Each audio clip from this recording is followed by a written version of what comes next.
할렐루야, 2024년 9월 19일 목요일 아침입니다. 계속되는 통독의 말씀, 오늘은 요나서 2장의 말씀으로 함께 묵상합니다. 오늘 본문 말씀의 내용은 요나가 그에게 닥치는 계속되는 고난 속에서 하나님께 기도하는 모습을 보여줍니다.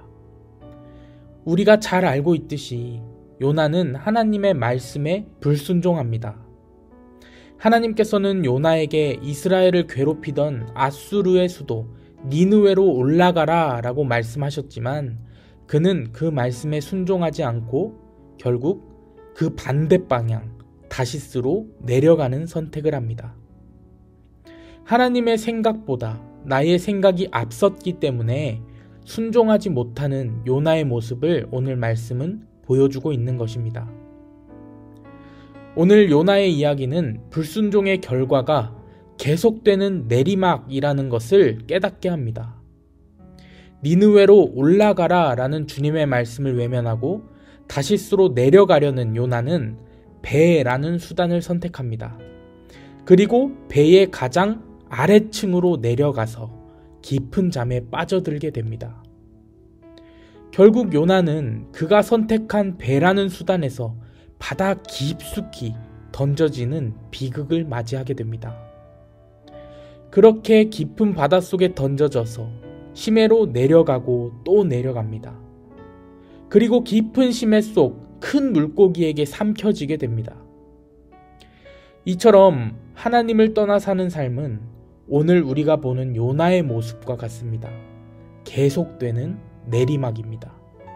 요나는 2절에서 스올의 뱃속에서 부르짖었다 라고 하는데 여기서 스올이라는 것은 보이지 않는 세계, 즉 죽은 사람의 영혼이 가는 곳을 뜻합니다. 원래 어근은 구덩이 또는 깊은 수렁이라는 뜻으로 땅보다 아래의 세계를 가리키는 말입니다. 더 이상 내려갈 곳이 없는 상황. 요나가 거의 죽음에 직면했음을 느끼는 그 순간에 다다라서야 그는 하나님을 부르고 기도하는 모습을 볼 수 있습니다. 요나는 이러한 상황을 주신 분이 하나님이시니 자신의 목숨을 구원할 분도 하나님밖에 없다라고 고백합니다. 그래서 그는 4절에 자신의 불순종으로 인해 주님의 눈밖에 났어도 주님을 바라보겠다라고 고백하고 있는 것입니다.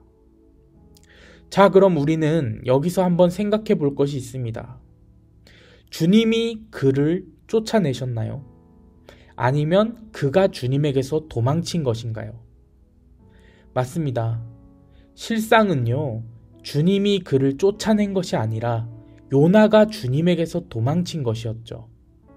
그래 놓고 요나는 하나님께서 나를 눈밖에 냈기 때문에 라고 말하며 눈밖에 내셨어도 주님을 바라보겠다 라고 말하고 있는 것입니다.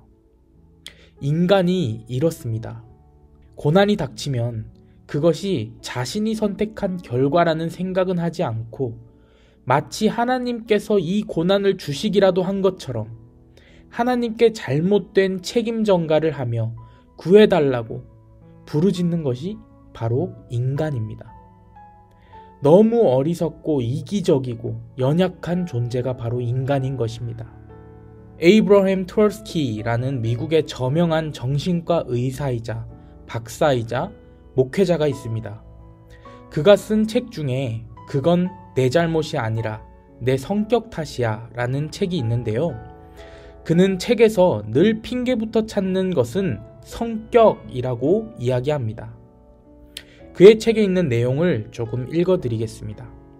세상을 살아가는데 꼭 필요한 요소는 3가지가 아니라 4가지인 것 같다.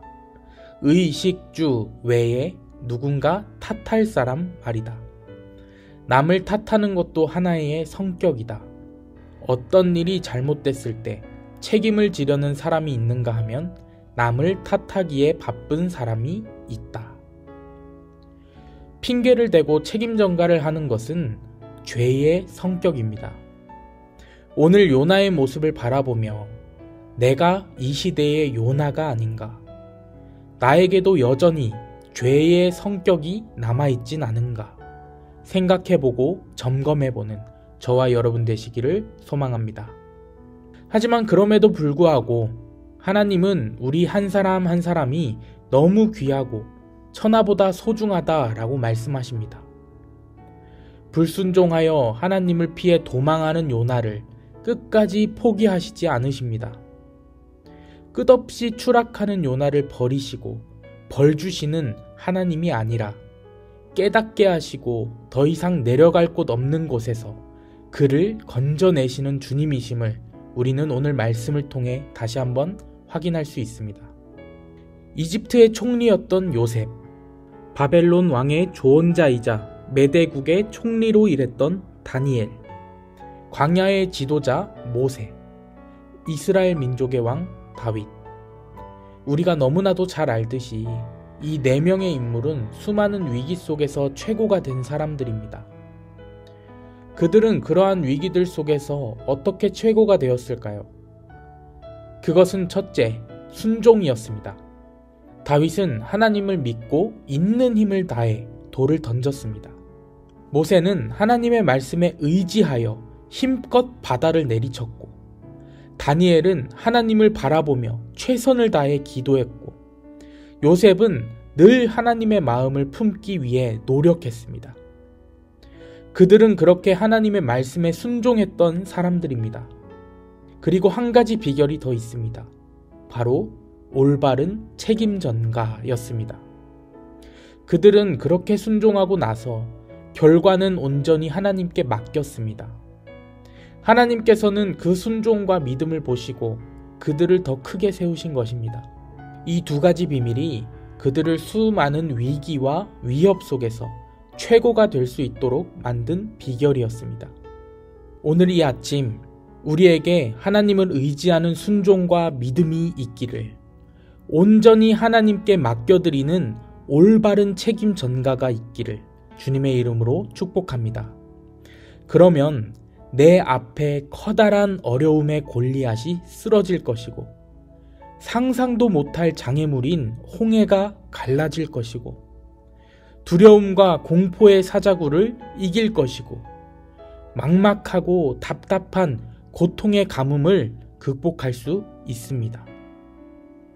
오늘 말씀을 기억하여 더 이상 미리 포기하고 주님의 말씀에 불순종하며 주님을 탓하는 잘못된 책임 전가를 하는 요나의 모습처럼 살아가는 것이 아니라 올바른 순종과 올바른 책임 전가로 살겠노라 다짐하며 나아가는 저와 여러분의 모든 삶 가운데 하나님께 인정받고 세움받았던 요셉과 다니엘, 모세와 다윗의 삶이 이루어져 나가기를 주님의 이름으로 간절히 축원합니다.